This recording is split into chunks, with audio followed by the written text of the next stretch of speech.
ഈ പദ്ധതി ഇനി നടപ്പിലാക്കാനേ കഴിയില്ല എന്നുള്ള നിലയിലുള്ള വലിയ രൂപത്തിലുള്ള പ്രചരണങ്ങൾ അഴിച്ചുവിടുന്ന സാഹചര്യമുണ്ടായി.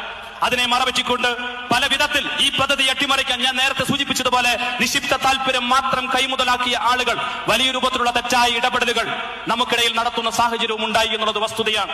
അങ്ങനെ നിക്ഷിപ്ത താല്പര്യക്കാരുമായി മുന്നോട്ടിറങ്ങിയപ്പോ ഏറെ അഭിമാനത്തോടെ, ഏറെ സന്തോഷത്തോടെ, അതിലേറെ അഹങ്കാരത്തോടുകൂടി ഈ വേദിയിൽ നിന്ന് എനിക്ക് പറയാൻ വേണ്ടി കഴിയും, അങ്ങനെ ഒരു ചിന്തയുണ്ടായ ഘട്ടത്തിൽ ഈ നാട്ടിലെ മുഴുവൻ കക്ഷി രാഷ്ട്രീയ നേതാക്കന്മാരും ആനക്കാമ്പൽ, കള്ളാടി, മേപ്പാടി തുരങ്കപാത ഞങ്ങൾക്ക് ആവശ്യമാണ്, ഞങ്ങൾ ഒറ്റക്കെട്ടായി ആ പാതയ്ക്ക് വേണ്ടി നിലകൊള്ളുമെന്ന ഉറച്ച നിലപാടിലാണ് ആനക്കാമ്പൽ, കള്ളാടി, മേപ്പാടി തുരങ്കപാത യാഥാർത്ഥ്യമാവുന്നത്. ഏറ്റവും പ്രധാനമായി കേരളത്തിലെ 30 പ്രൊജക്ടുകൾ, ആ 30 പ്രൊജക്ടുകൾ കേരളത്തിന്റെ പ്രിയങ്കരനായിട്ടുള്ള മുഖ്യമന്ത്രി നേരിട്ട് റിവ്യൂ നടത്തുന്ന പദ്ധതികളാണ്.